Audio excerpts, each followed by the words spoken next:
The country house. I found out my daughter-in-law had given away my house from a gas station receipt.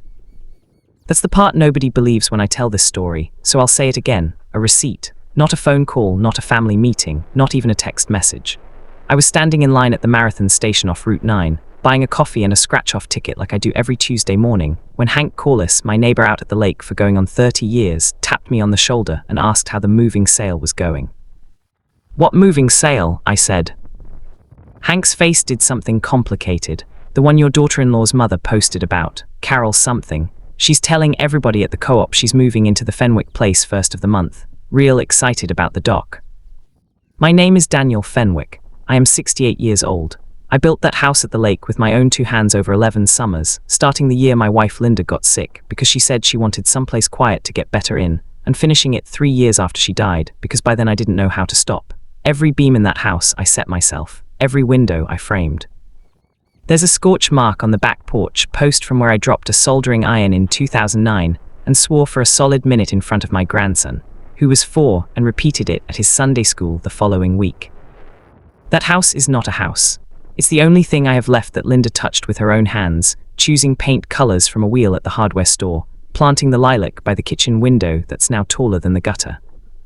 And apparently, according to a gas station rumor, it now belonged to a woman named Carol Denning, who I had met exactly 4 times in my life and did not particularly care for. I did not yell at Hank. I did not spill my coffee.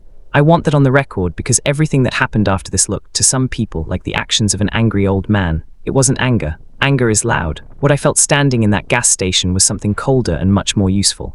I said thank you to Hank, I paid for my coffee, and I drove to my son's house instead of the lake. My son's name is Ryan. He is 34, works in commercial insurance, and has been married to a woman named Vanessa for 6 years. I like Ryan. I raised Ryan, mostly alone after Linda passed when he was 17, and whatever mistakes I made as a father, I do not believe teaching him to lie was one of them.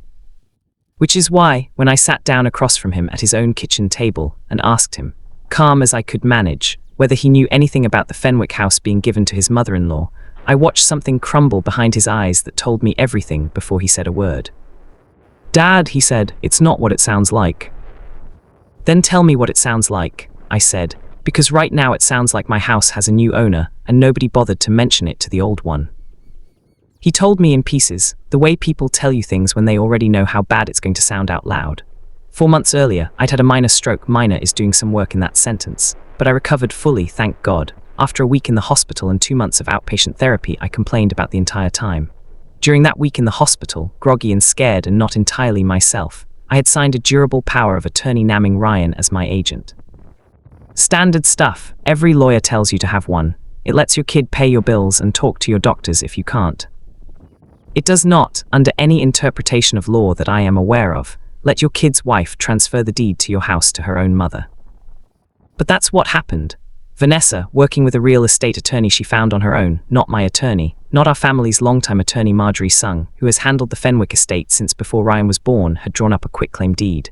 Using the power of attorney, which technically had not expired because none of us had thought to revoke it once I recovered, Ryan had signed the deed over, not to himself, not even to Vanessa. Straight through to Carol Denning, his mother-in-law, who apparently had been renting a cramped apartment in the city and had been, in Ryan's words, really struggling since the divorce. "She helped me and Vanessa so much when we were first married," Ryan said, like this was an explanation instead of a confession. "Vanessa said you had 2 houses and Carol had none, and it just seemed." "I have 1 house," I said. "I have a townhouse in the city where I live, and I have a house at the lake where my wife is buried in the garden under a lilac tree, because that's where she asked me to put a little of her when she went, before we decided on the plot at St. Andrews. That is not a spare house, Ryan. That is not a timeshare I forgot I owned." He went pale. I don't think he'd let himself think about it that specifically before. I don't think Vanessa had, either, or maybe she had and didn't care, which was its own kind of answer about the 6 years I'd spent being polite to that woman at Thanksgiving. "When," I asked, "is Carol moving in?" Ryan looked at the table. "The 1st, Vanessa's been helping her pack all week." The 1st was 11 days away. Here is where I want to be honest with you, because I think it matters for the rest of the story. I did not go to the lake house and change the locks. I did not call Carol Denning and scream at her, though God knows I wanted to. And I did not sit Vanessa down and tell her exactly what kind of person I thought she was. though I composed that speech in my head at least 40 times over the following week. What I did instead was drive to Marjorie Sung's office the next morning with the actual, physical power of attorney document in a manila folder, and I asked her one question: was this deed transfer even legal? Marjorie is 71 years old, has half glasses she looks over the top of when she's about to deliver bad news kindly, and has known me since I was younger than Ryan is now. She read the power of attorney. She read a copy of the recorded deed, which she pulled up from the county clerk's website in about 90 seconds while I sat there trying not to grind my teeth to powder. Then she took her glasses off entirely, which with Marjorie means the news is either very bad or, occasionally, very good. "Daniel," she said, "this power of attorney is a general one. It gives Ryan authority to manage your financial affairs. It does not contain the specific gifting authority required under this state's law to transfer real property as a gift to a third party. An agent under general POA can sell your house for your benefit. He cannot give it away to someone else's mother for hers. So it's not legal." "It's not legal," she confirmed. "The deed is void. It should never have been accepted for recording, frankly. And I suspect the attorney who drew it up either didn't look closely at the POA language or didn't want to look closely, because somebody was paying her a fee either way." She put her glasses back on. "You could have this deed voided in court in about the time it takes to file the paperwork. I could start today." I sat with that for a minute, because here's the thing about being right, legally right, cleanly and provably right. It doesn't actually feel like winning when the people who wronged you are still your family, still going to be at every Christmas and birthday and hospital waiting room for the rest of your life, one way or another. If I sued my own son, that damage doesn't undo itself just because I got my house back. "I don't want to sue Ryan," I said. "I want my house, and I want it handled quietly, and I want Carol Denning to understand very clearly, before she rents a moving truck, that she's not moving into it." Marjorie smiled just slightly, the way she does when she's already 3 steps ahead of you. "Then I have an idea," she said, "but you're not going to like the first part." The first part I didn't like was this. Marjorie told me not to say anything to Ryan, Vanessa, or Carol for the entire 11 days. Let them pack. Let them plan the housewarming, which I found out later, through my granddaughter, who is 8 and does not yet understand the concept of a secret. Carol had already started planning down to a guest list. Let them believe, right up until moving day, that the lake house belonged to her. "Why," I asked Marjorie more than once, "would I let this go on longer than it has to?" "Because," she said, "you want this to end in a way nobody can argue with later. If you go to Ryan today and say the deed's void, don't move her in. Vanessa's version of this story for the next 20 years is that you swooped in with lawyers and stole a house out from under a struggling woman. If instead the deed is formally voided, properly recorded, and the property is already protected in a way that makes the whole argument pointless before it starts, there's no fight to have. There's just a fact." So we filed to void the deed immediately. That part happened fast and quietly. A matter of paperwork moving through the county recorder's office, nothing dramatic. But Marjorie's real idea was the second part, the part that took the full 11 days to arrange. I placed the lake house into an irrevocable trust. Not for me. Not for Ryan either, if I'm honest. Not yet. Not until he'd had time to prove something to me that he hadn't had the chance to prove yet. I put it in trust for my 3 grandchildren, Ryan and Vanessa's 2 kids, and my daughter's boy up in Vermont, with the terms drawn so that the house could never be sold, gifted, or transferred out of the family by any single person's decision ever again. Not by me, not by Ryan, not by anyone, without the consent of an independent trustee whose entire job was protecting those kids' inheritance from exactly this kind of thing. Marjorie herself agreed to serve as trustee. It took 11 days of phone calls, notarized signatures, a title search, and more coffee than my cardiologist would approve of. On the 10th day, the trust was recorded. On the 11th day, moving day, I drove out to the lake myself early, before anyone else arrived.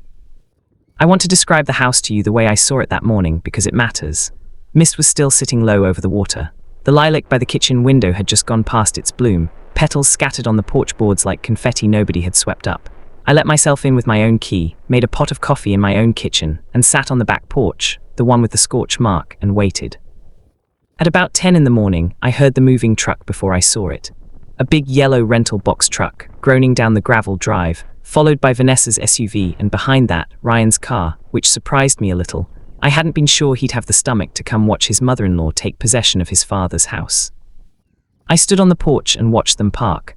I watched Carol Denning climb down out of the passenger seat of the truck in a sun hat, practically vibrating with excitement, already pointing at the dock and saying something to the mover who'd driven her out. I watched Vanessa get out of her SUV with a clipboard, actually a clipboard, like she was running a small military operation. And I watched all three of their faces when they noticed me standing on the porch, coffee in hand, like I'd been there all along. Which, in every way that mattered, I had. "Daniel," Carol said first, recovering fastest, her voice bright with the particular falseness of someone hopping a problem, "will resolve itself if she's cheerful enough. We didn't know you'd be out here today. Isn't it just the loveliest morning?" "Carol," I said, "you should tell the movers not to unload the truck." Vanessa's clipboard hand dropped an inch. "Daniel, this isn't, we talked about this. Ryan has power of attorney, he transferred the—" "He doesn't and he didn't," I said. "Not legally. The deed your attorney drew up was void the day it was signed, because Ryan's power of attorney never gave him the authority to give this house away. Marjorie Sung filed to formally void it 8 days ago. It's already done. It's a matter of public record at the county clerk's office if anyone wants to drive down and check." I watched Vanessa's face do the math. I want to say I felt triumphant in that moment, but mostly what I felt was tired, and a little sad, watching a woman I'd shared 100 family dinners with realize she'd been caught. "You can't do that," she said, but it came out thin. "You can't just undo it because you don't like it." "I can do it because it was never legally done in the first place," I said. "That's not me undoing anything, that's just what's true." I set my coffee cup down on the porch rail. "But there's something else you should know, and this part I did do on purpose, and I'd do it again. This house isn't mine to give away anymore either. Not to Carol, not to Ryan, not even to my own daughter. As of 9 days ago, it belongs to an irrevocable trust, held for my 3 grandkids, with Marjorie as trustee. Nobody, not me, not any of you can sell it, gift it, or transfer it out of this family again without her sign-off. Ever." Carol's bright, hopeful face had gone somewhere between confused and furious. "So what?" she said. "We just drove a truck out here for nothing." "I'm sorry for that part," I said, and I meant it, because whatever else Carol Denning was, she hadn't drawn up the fraudulent deed herself, and I do believe she'd been sold a story by her own daughter about a generous gift rather than a theft. I'd have told you sooner, but I needed the paperwork finished first, or there'd have been a fight about whether it was finished at all. Now there's nothing to fight about, it's already done. Ryan hadn't said a word this whole time. He was standing by his car, one hand on the roof, staring at the house, his mother's house, in every way that counted, like he was seeing it for the first time in years. The movers, God bless them, had clearly done this before, because they started quietly repacking the truck's ramp without anybody having to ask twice. Carol got back in the cab, sun hat now looking more like a costume from a party that had been cancelled, and didn't say goodbye to me, which was fine. I didn't need her to. Vanessa lingered by her SUV. "This is going to look really bad for you," she said, keeping the grandkids' own father from ever being able to give them anything from this family without a stranger's permission. "Marjorie's not a stranger," I said. "She's known Ryan since he was in diapers, and I didn't do it because I don't trust Ryan. I looked past her to where my son was still standing quiet by the porch steps. I did it because I found out the hard way that I can't fully trust the people around him to leave what's going to be his kids, alone. This protects him too, Vanessa.